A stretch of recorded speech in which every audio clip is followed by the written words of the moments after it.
Good afternoon, everybody, and welcome for joining us for this update on iC3D. I believe that you're, in a certain sense, privileged as being amongst the very first ones to get a preview of iC3D version 5. iC3D version 5 is currently being announced in pre-release, is going through the last phases of the beta, and will be officially announced at Label Expo at the end of this month.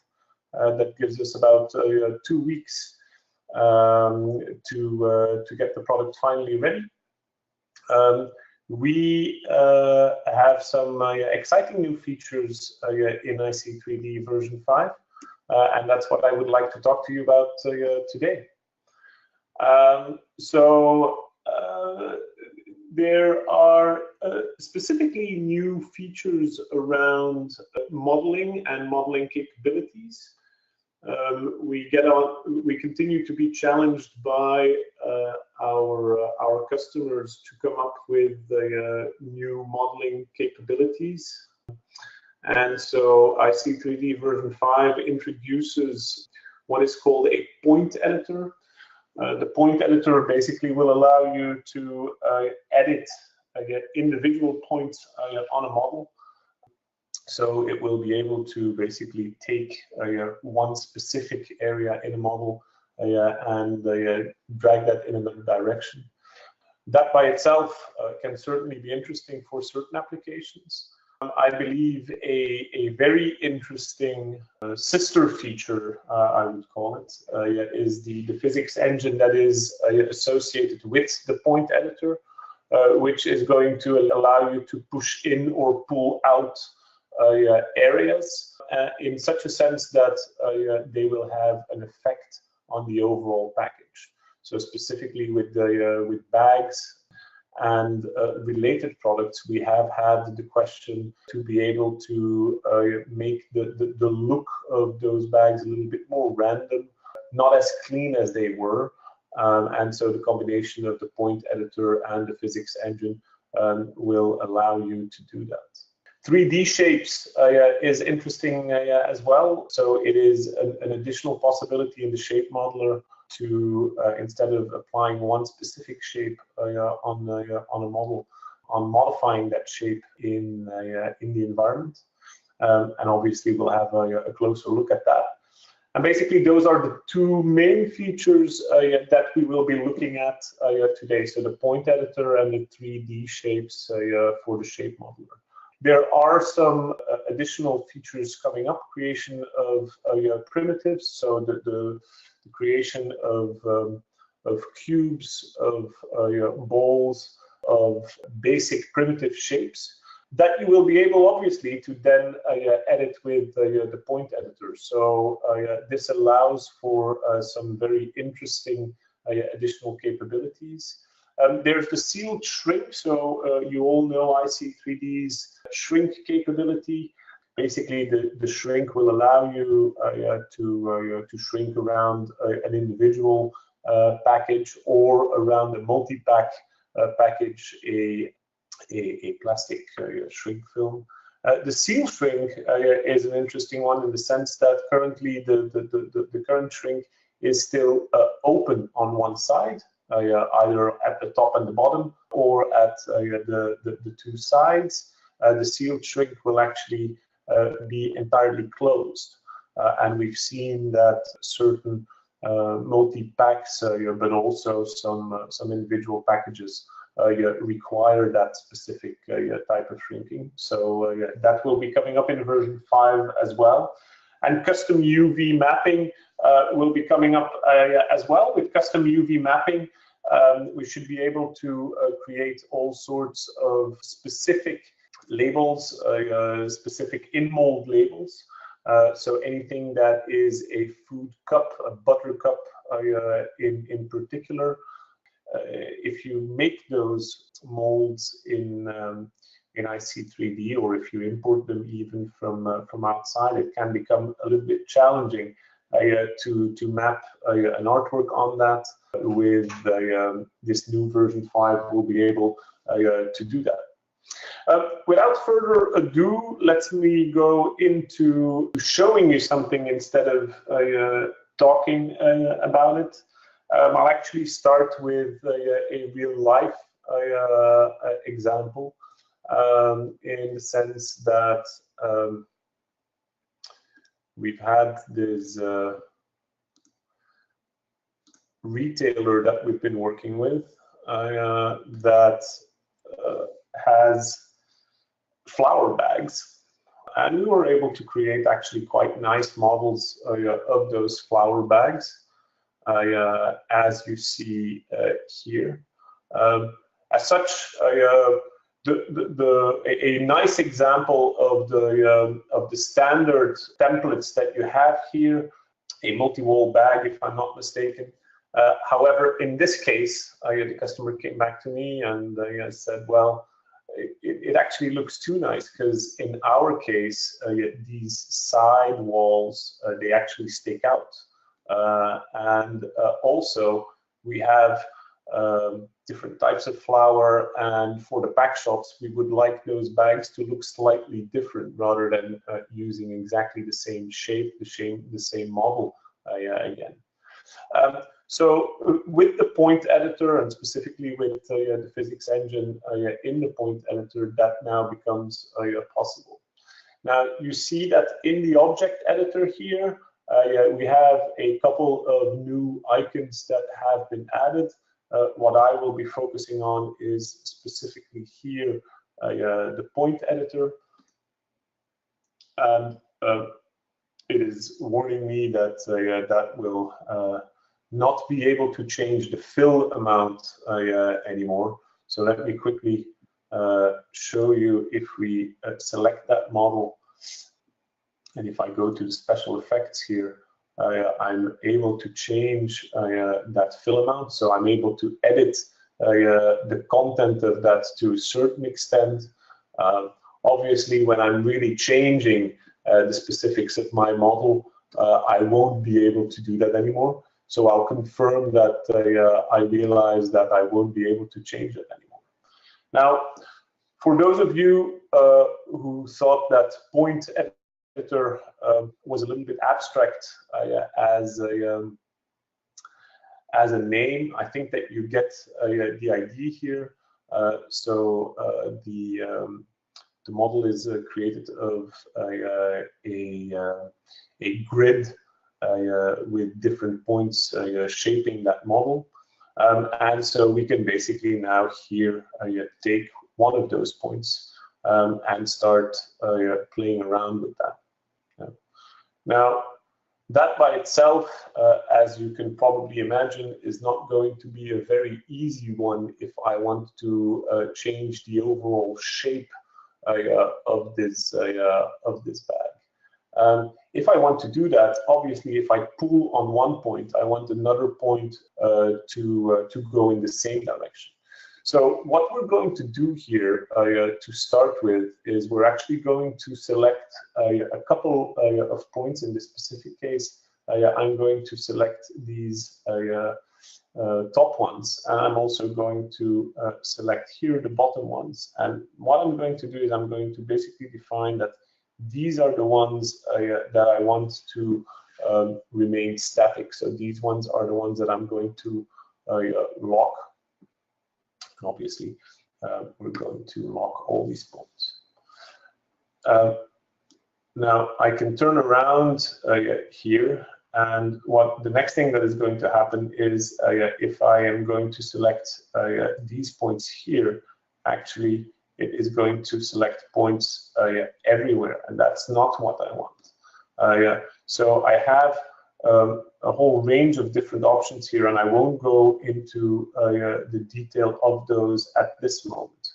But basically, I can say in the selection, ignore back faces. In that sense, if I am going to select some points here, for instance, then it will only select those on this face, and it will not select any other points on the other side of the model, which otherwise it would have done.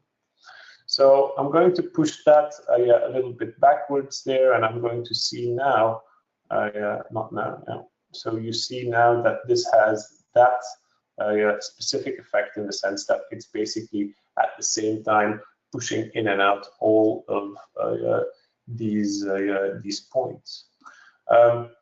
What I want to do in this case, and this is what I talked about, is actually I want to apply the physics constraint. So this means that if I'm going to push or pull on one side, then some of the other sides are going to be affected as well.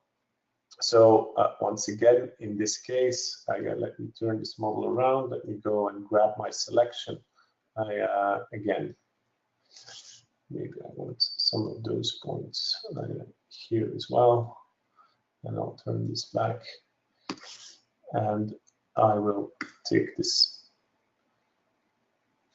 selection, and it will do some processing because obviously it needs to know which sides are going to be affected and which movements, which additional movements need to be taken into account.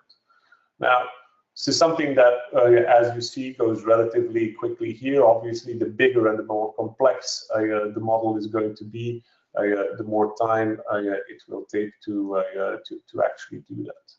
So let me grab my selection again, and let me turn my model around. And contrary to what you've seen earlier, where all my points were moving at the same time, you now see that it is moving the back and the front and the side.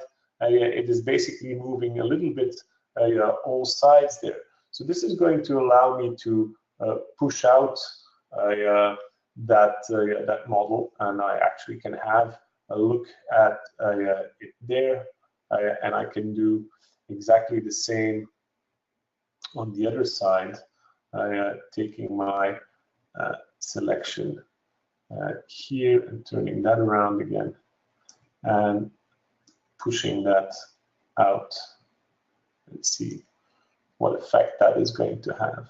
Yeah. So then it's once again up to a little bit of skill and a little bit also of exercise to come to the exact example that you want to have. But at least instead, in this case of this flower bag, of having the sides pushed in, it allows me to pull them out more and to play around with them until I have and I get the results that I want to get. Yeah. So there's quite a few more options to this, and quite a few more specifics around this that we won't get into. Obviously, you find back some of the tools that you've seen in other modules of iC3D.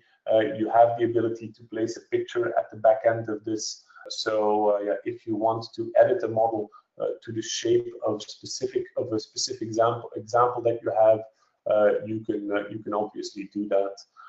You have some of the editing tools for the point editing. So we've focused on the on the moving of the point, but you can obviously rotate and scale those as well.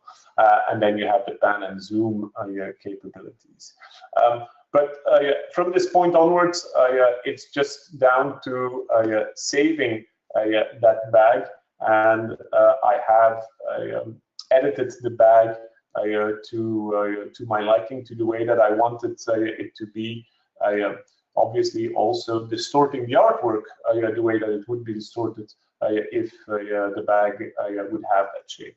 So this is, by very popular demand, one feature that will allow you, specifically on flexibles, but it can be used for other things as well. But specifically on flexibles, it's really handy to be able to shape the bag according to the shape that you want it to, and to randomize a little bit the shape of your bags.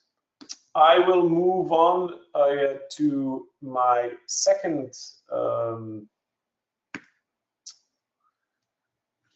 part of the demo and of the webinar. And for that, we will actually go to the shape modeler that is right here. And I have done already a little bit of preparation in the sense that I have a basic model that has been loaded.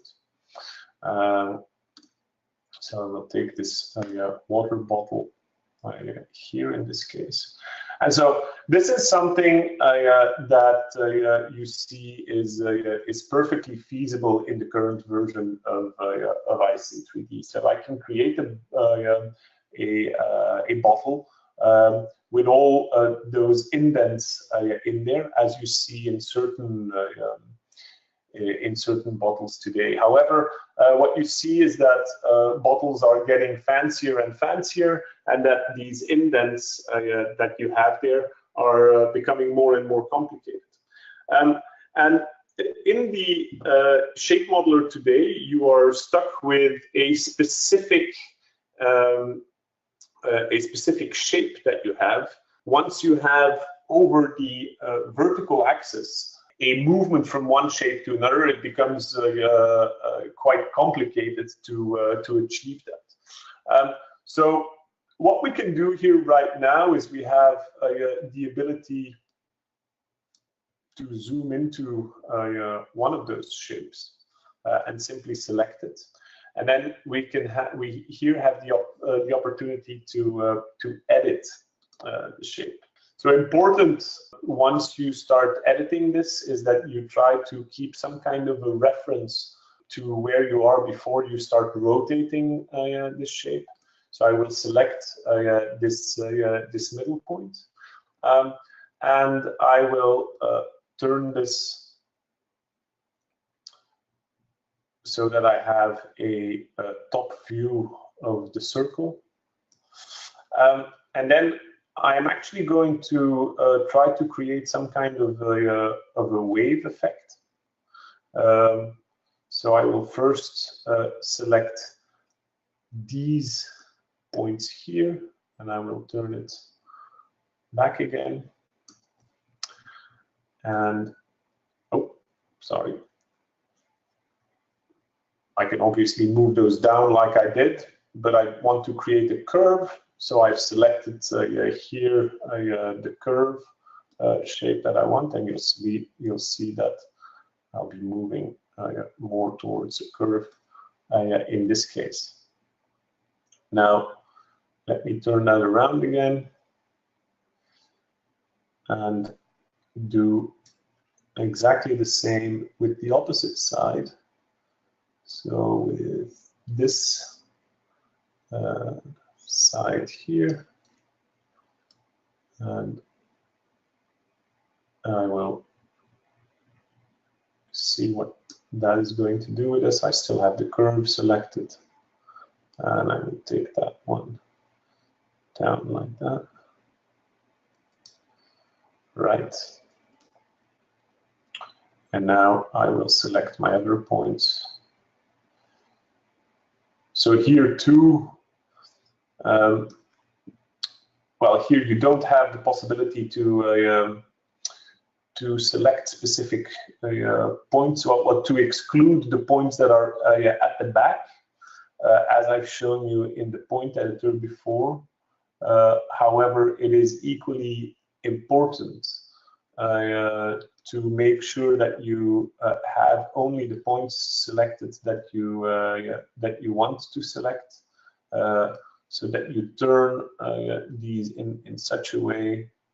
Let me grab the right ones. Grab the points that you want to select. Take that one with there. Yeah. And take that up in the curve. Right. And I'll select that one specifically, as it seems to be a little bit more difficult to move around. Right. And I'll move around here as well and select these points and get back to the curve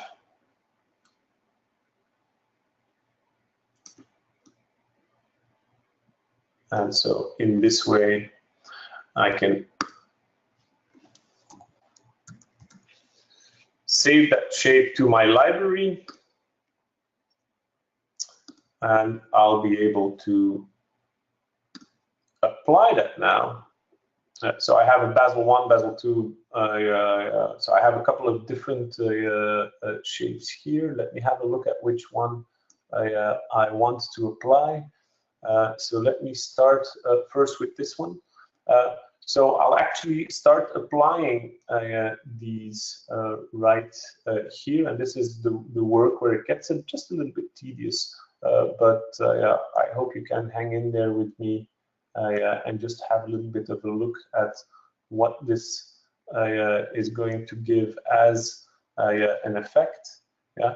So I think that where in the last couple of minutes you were wondering what is he doing, you now are getting already a little bit of a better idea of what it is, what it actually is that I'm doing, and so what is the effect that I'm looking to create, and how challenging this would have been with the current version, or how impossible that would have been with version 4 of iC3D.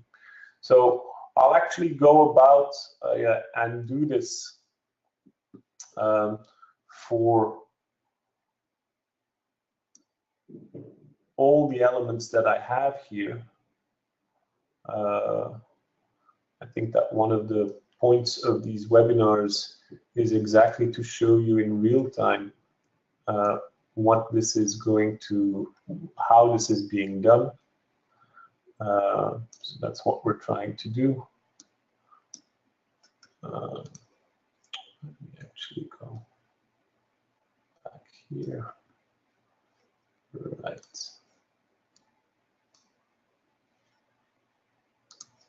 And go back there. And then apply the other shapes on there. I'll do that first for all of them.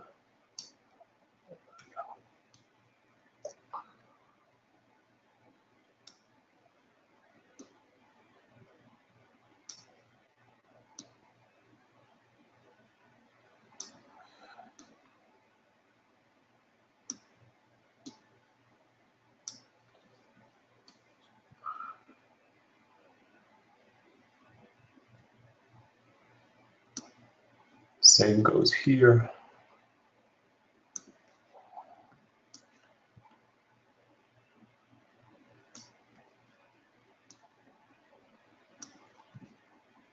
And here.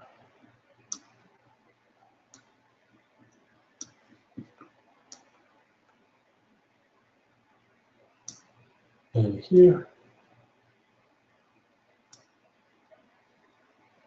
Right. And a couple of more to go here.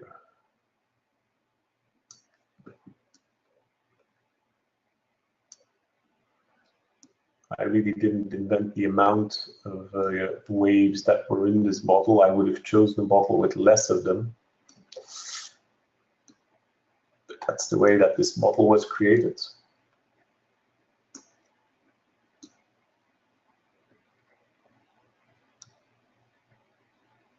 Right. So we'll move up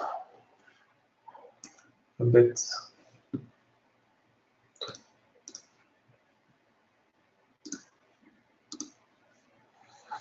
And I'll continue to use this one right here and right here.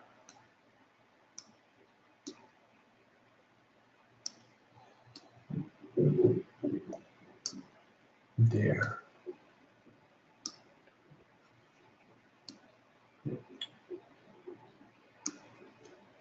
There.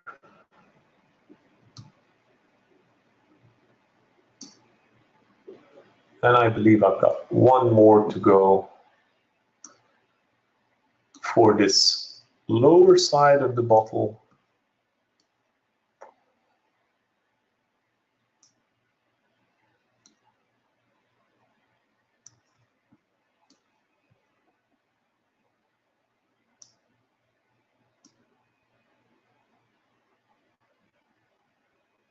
There we go.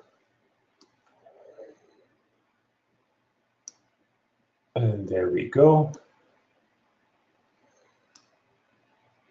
And so that lower side of the bottle we've got entirely done now.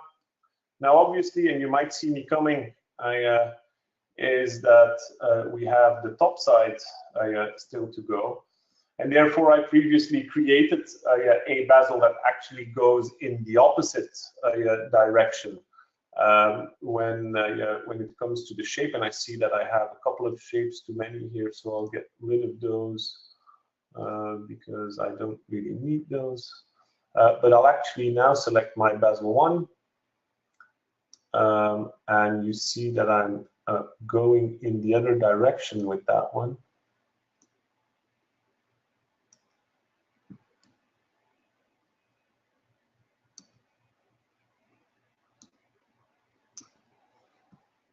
Right here.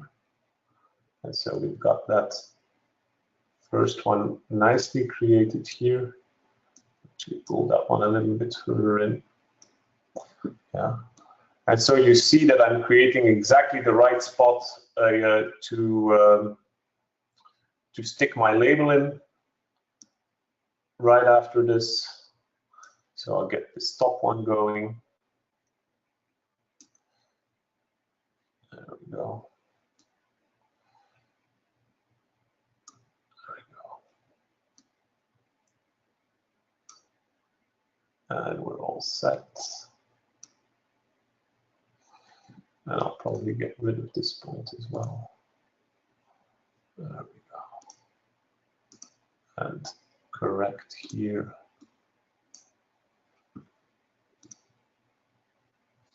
The shape that we want. I'll put this to see, have a little bit of a look what this looks like. So this looks pretty much as I wanted it. Maybe on the top there, I might want to correct it just a tiny little bit so that bezel sticks out just a little bit more. There we go.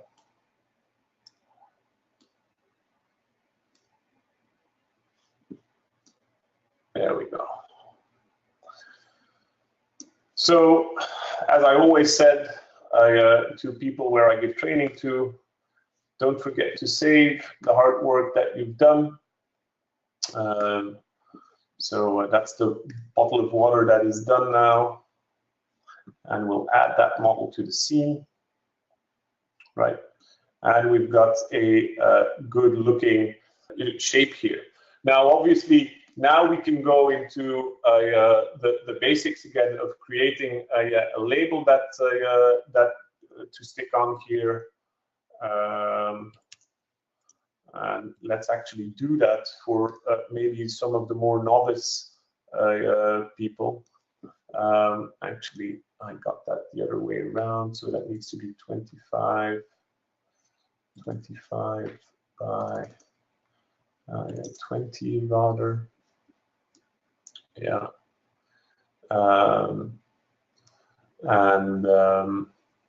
We'll now create that link with Illustrator to stick a label on there.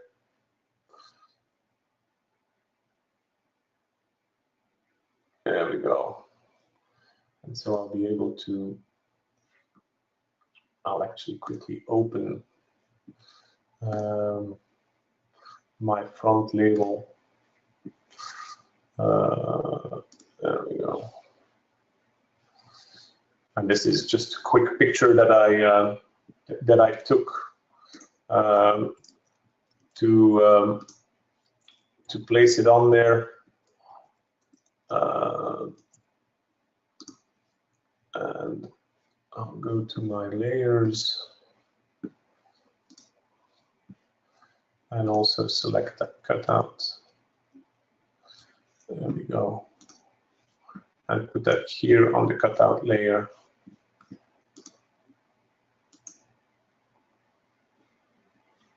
And we'll update that to see what that is giving us. Right there, a nice circle or oval label. to fit in there.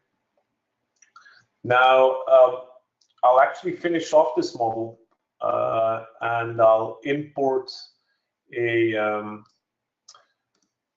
cap for this one that I made.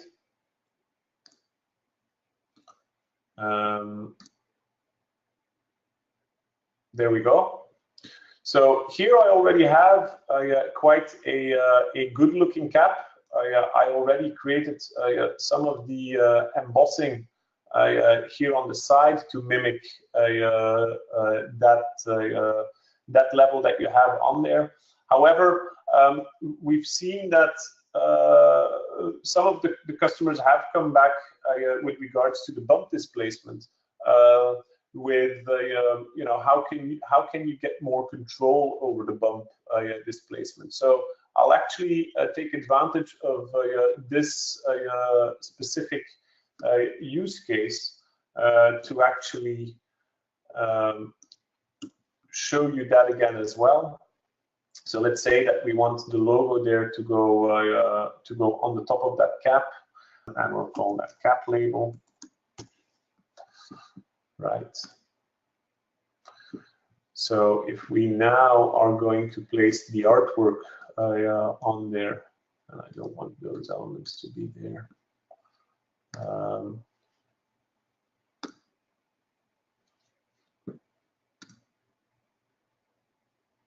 I can go have a look and place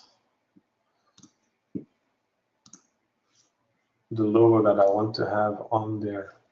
Ooh, significantly too big. And this, once again, was something that we roughly put together.